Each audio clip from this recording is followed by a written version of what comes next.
Hi guys, welcome back to my channel, and in today's video we're going to be doing my February wrap up. So I'm going to be going through all of the 6 books that I read in February. 6 books is on par with what I'm usually able to get through in a month, so I'm pretty happy with that number. For the genre breakdown of the books that I read this month, we have 2 horror, 1 non-fiction, 1 classic, 1 short story collection, and 1 romance. So let's just get into the books. So the first book that I read in February was The Eyes Are the Best Part by Monika Kim, and this is a horror / weird girl fiction novel. This novel is set in modern times, so it's not too hard to follow. And we are following Ji-won, and she is staying with her mother and her sister in the aftermath of her father deciding to leave her family for another woman. She essentially has to step up to the plate because her mother is someone who is very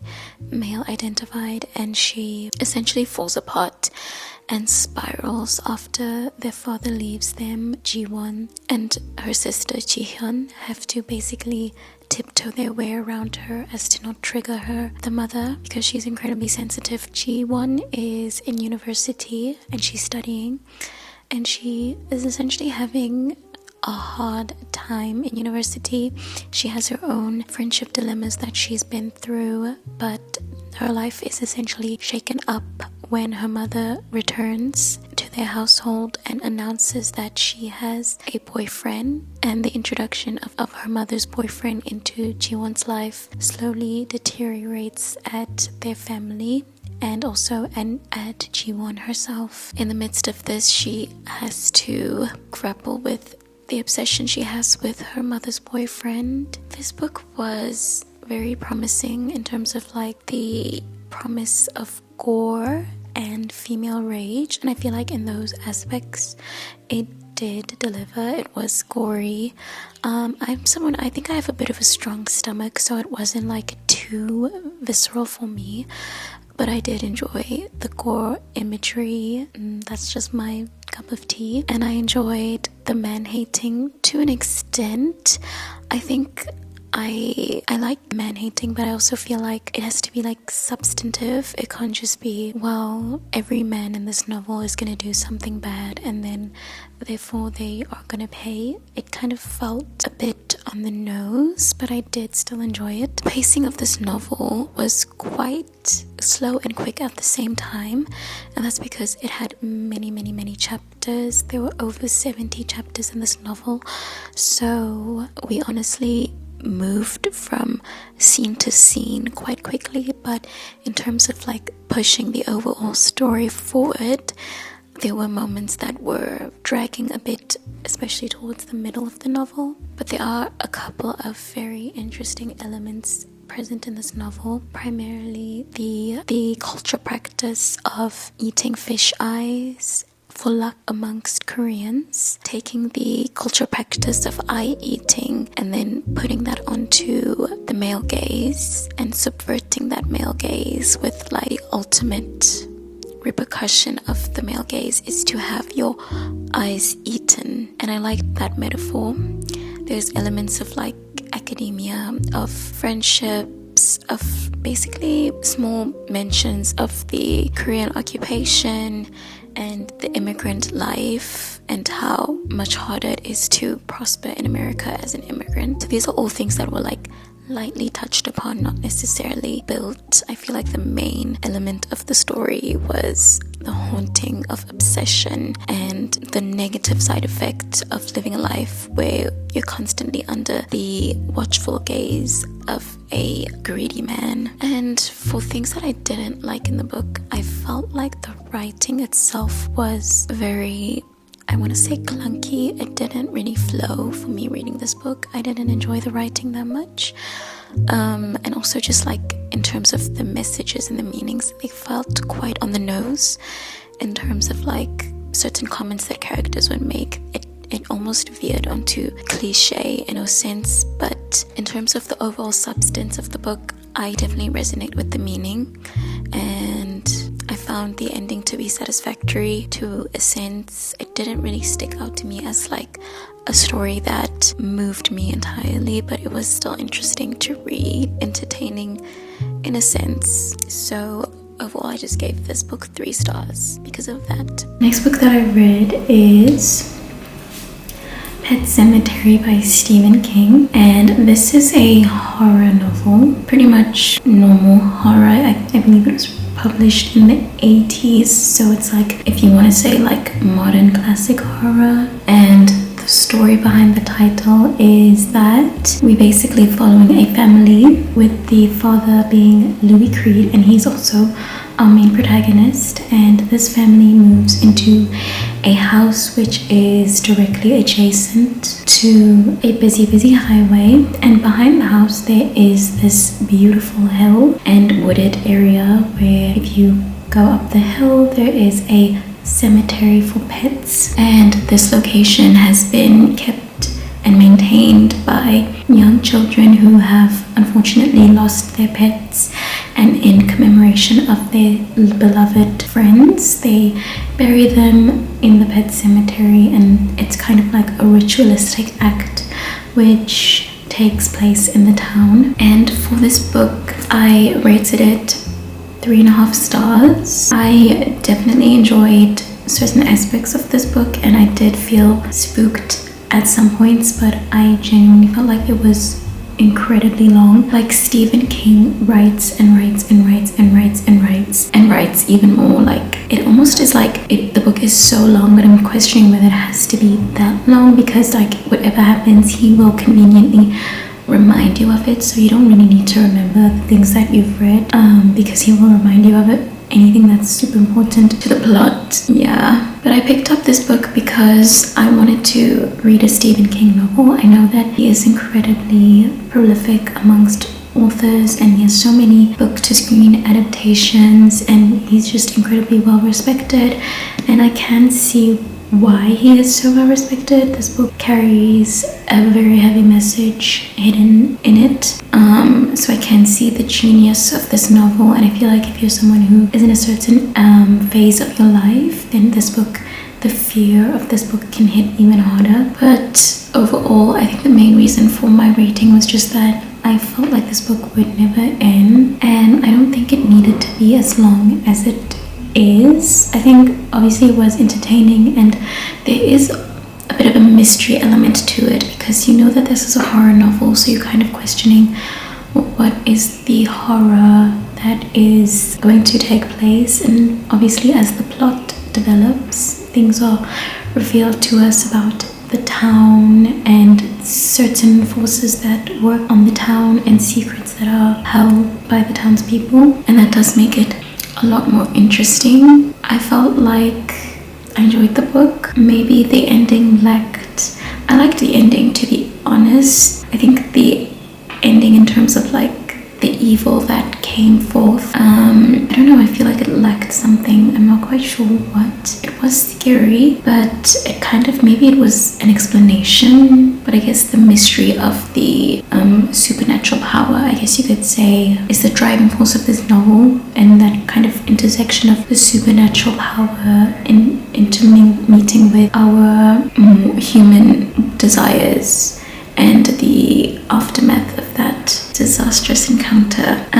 But overall, good book. I'm happy I read it, and it definitely put some very, very, very important themes into my head. Like, I'm constantly, like, in my life, I'm just like, you know what, sometimes dead is better, and that is the case. So enjoyed this one. The next book that I read in February was This Is Me Letting You Go by Heidi Priebe. This is a non-fiction collection of various essays written by the author amongst her journey as a journalist. I genuinely thought that this would be a more curated collection. I thought that the stories would have a bit of a sensical order, because when you are reading short story collections, especially with a singular, essentially title theme, I believed it was, I thought that they would be a bit more cohesive. The essays themselves were all quite short, which was nice, but I felt like the topic of the main topic of the book would, in my opinion, not be closely related to letting go, but more so just like falling in love. There's a lot about preparing yourself for the love of your life and the negotiations and the timing of things, and things that are meant to work out will work out. And this book has a lot of hope for sure, but I feel like the ordering of the stories, like we would read a story about how to get over a breakup, and that, you know, if it's not the right timing, then it's okay to move on. And then the next story you would read is like, and my wedding day is going to be the best day of my life, and this person that I met is the best person ever. So in terms of like, if you were someone who was, even according to the title, trying to let go, the ordering of the stories itself is just incredibly confusing. It's like, okay, well, I'm gonna let go and move on and everything, and then the next one is just like, well, this is gonna be the happiest day of my life is when I get married. So it's just kind of like all over the place, and I feel like it doesn't have a singular mood, and that was a bit of an issue for me. I did like certain quotes in the book, very much like 1 or 2 sentence things. They did hit, they weren't exactly profound, but they're kind of like, you know, Tumblr level deep, you know, like an IG quote that you would find, but you know, in the sense that I believe that if something finds you in the right time and place, it can make a certain impact, and it's meant to. It doesn't always have to be the most deeply critical or analytical insight to still move you. So there were things that I did enjoy. Unfortunately, there were also things that felt very much surface level and very much like keep calm and stay cool. Like it didn't. It just felt very Instagrammable and not cohesive. So unfortunately, I believe I gave it 2.5 stars because there were things that I liked, but overall not a good project. The next book that I read in February was An Apprenticeship or The Book of Pleasures by Clarice Lispector. And this is a classic novel, but it is also, in my mind, a romance mostly. And in this novel, we are following Lori, and she is a young woman who comes from a privileged background, and she's also someone who is beautiful, and in some ways she has experience in love, but she's never fully given herself up to love, and she's never also fully given herself up to life or to even God, and she kind of is living in this world in a sort of disembodied way. She's a teacher and she's staying in Brazil, and she has a relationship. She knows of a man named Ulysses, and she's attracted to Ulysses, and she wants to be with Ulysses, but Ulysses, he is a philosophy professor, and he's someone who is very successful. He believes that Lori is not ready for the relationship that she desires with him, and it is through their various encounters that he urges Lori to build upon herself, to open herself up in order to be able to fully experience a encounter with him. So we basically follow Lori as she grapples with Ulysses and her desire for him, and how that opens up the doors for Lori to question her place in this world and question God, and she allows herself to gain independence in a sense, and we get to watch the ending for Ulysses and Lori. So I rated this book 5 stars. It was amazing. I think the beginning was quite hard to get into because it's my first Clarice Lispector book, but I mean, this book is 140 pages, and I must have 140 annotations in this book. So many things I've annotated in this book because it really is just that great. And honestly, when I picked this up, I had a lot of high hopes because I've heard about Clarice Lispector from so many people, and the things that people have said about her in terms of like stream of consciousness and her depth and how impactful she is as an author. I was like, this sounds like someone that could be one of my faves, and genuinely this book was so amazing. So I'm so happy that I picked her up. This book kind of serves as an exploration of the self and sort of like an answer to the greatest question, which is love, and maybe a guidebook for someone to say that finding yourself is the first step towards a great love, and existing in this world as an embodied person is the first step to being loved. And I enjoyed that message. I think when you think about romance books, it's a lot about like the man is your savior, and it's kind of like this weird power dynamics, and it's just like a lot of playing into things that are not necessarily of yourself, but maybe of something outside of you. And we do get a bit of that in this book in terms of like Laurie questioning the dynamics that she has with Ulysses, and she's like desiring him quite fervently, but she doesn't push that because she's like, well, I'm a woman and I shouldn't call him, and I should be the one to get called. And we kind of get towards the end of the book where the idea of like the power dynamics in the face of pure love, in the face of true love, the dynamic of power and the person who thought that they had a hold over you also is lost in it, and the only thing that wins is the love. And that was just like such a great message. Following Laurie's perspective and essentially her journey towards discovering herself is a lot about questioning religion and God in this novel as well. There's just a lot of internal thoughts and reflections that, I mean, honestly, I don't even know, like, and because we're following Laurie's perspective, there's so much anxiety that she has with this relationship, and she's constantly worrying about the timing of it, and she's constantly scared that it's too late for their relationship, and she's worried that she's let it pass by and it's never going to come to pass. But there's just it feels very real in the sense of just like the anxiety of whether or not something will happen, the thing that we want to happen. It's written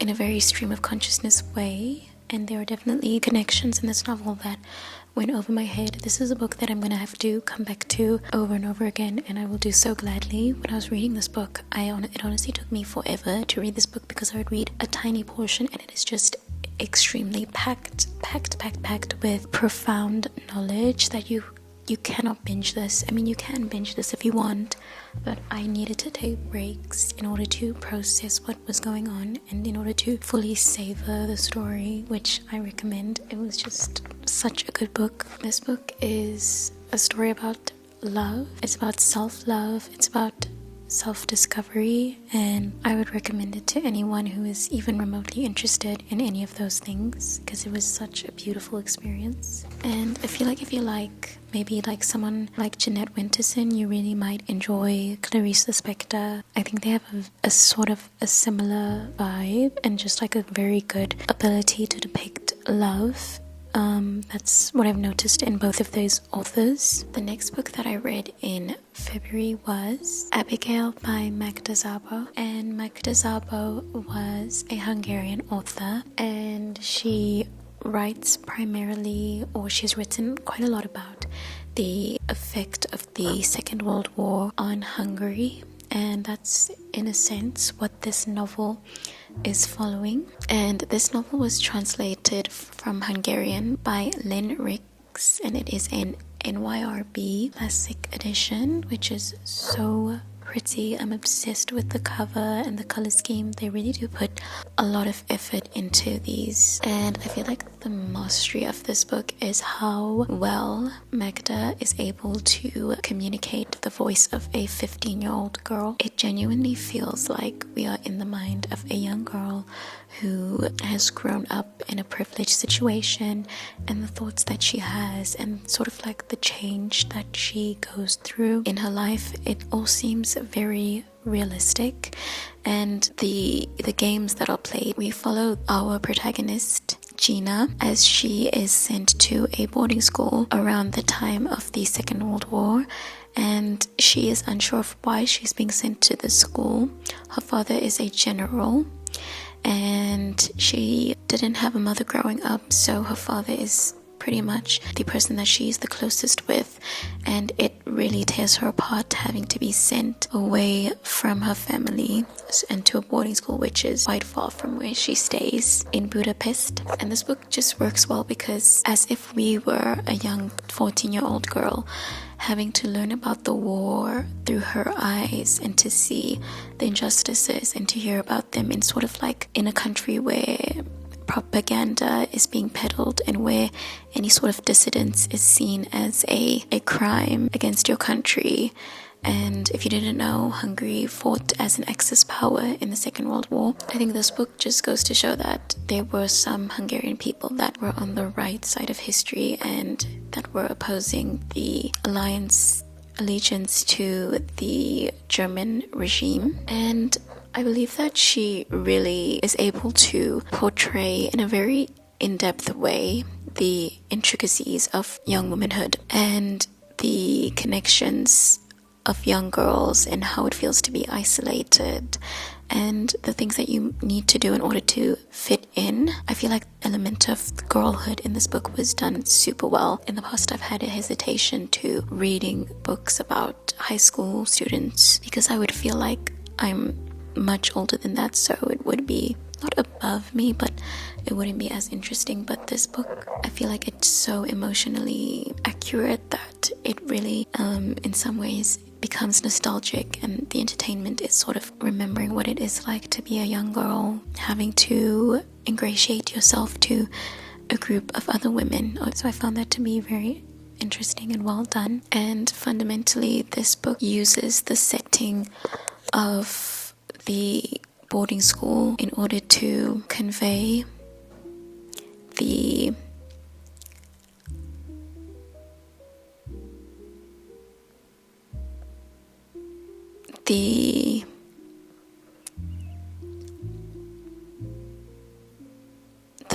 disastrous effects of the World War on Hungarian people. And the school in itself is quite strict, almost as if it's a fortress, and the genius of why that is, and sort of like the urgency, not just of like the childish games that Gina plays, but the urgency of the country on a whole is kind of reflected through the school. And I found that the tension towards the end of the book was done really well. The emotion was heightened and it felt very real, and I loved how she used the school as a constant motif in the story. I definitely want to read a lot more of Magda Szabo. I think she's an amazing writer.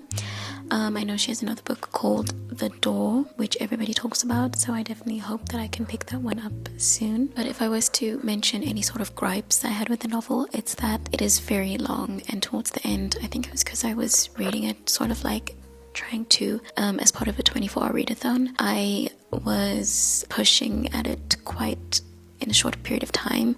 So by the end, I felt kind of drained by it. It is a very long book, but honestly, I did enjoy it. I think that it's one of those books where the entire meaning of the story isn't necessarily immediately visible. It kind of takes a while to simmer for you to actually understand the importance of the novel.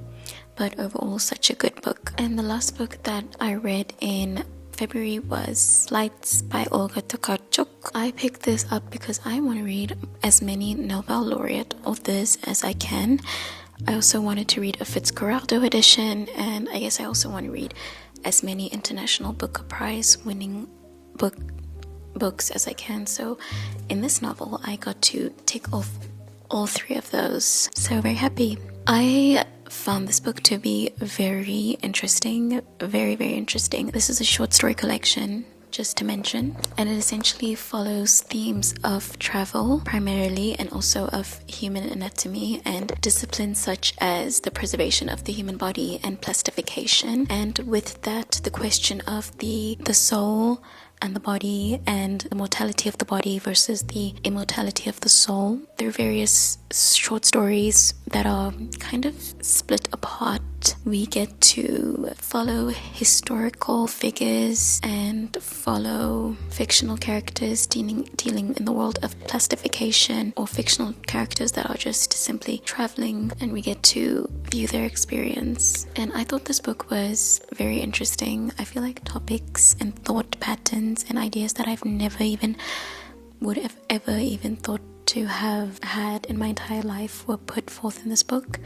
And that's what I really like about reading books by smart people, because ideas that I as a person would never even think to have are now being brought up in my consciousness, and I find that to be incredibly insightful. It's so interesting. Like, I just love that this book has opened up an entire world of plastification for me, and I think that that's not something that I'm deeply interested in, but it's something that I now have a bit more insight into and that I'm a lot more intrigued. I feel like the pacing of this novel, it is a bit here, there and everywhere because it is a lot of short stories, and some of these short stories are like 2 sentences long, and most of them are like about a page and a half. So a lot of them are quite short, but I think for me what helped was just like taking what I could from each one. Not every single short story sort of held a deeper meaning for me, and I don't know if that's supposed to be the case, if each one is supposed to be dissected intellectually, but I think there were just ideas of recurring elements in the book that you wouldn't remember from a story that you read previously, and things like religion versus physiology. That was a theme that was kind of like brought up multiple times in the novel. Honestly, I feel like I don't have for myself a cohesive idea of what this book is trying to say, but I did enjoy a lot of the things that were said individually, and I think this is a good book too that I'll be able to go back to. Honestly, it reads very much like fiction. There's a lot of scientific background in the novel. I don't know how accurate it is, but there is scientific stuff in here, which I'm always really, really happy and excited to read about science. And throughout the novel there are a few, I guess you could say, novellas. There are stories that are a bit longer, and in some ways those were a bit more meta in terms of understanding them for me, but I did enjoy that we did get a break from the very, very quick paced stories as well. So it's a very diverse novel. And one thing that I absolutely loved is, I mentioned it earlier, is that you'll read one story and then like a few stories later you'll pick it up and it'll be a continuation of that character's story and what they're going through, and then a bit later it'll be a continuation again. By the time you get to the next bit of the story, you've gotten a lot more context on the idea of plastification or the historical practices. And there were a couple of stories where like characters would overlap and timings would overlap, but overall I found it to be an incredibly intellectual and interesting book. Definitely can understand why it won the International Booker, but overall I feel like it was here, there and everywhere, like I said. So overall I gave it a 4-star. And with that, we have gone through all of the books that I read in February. I hope that you enjoyed this video. I hope that I gave you some book inspiration. Comment down below your favorite read from February, and thank you so much for watching this video. I will catch you in my next one. Goodbye.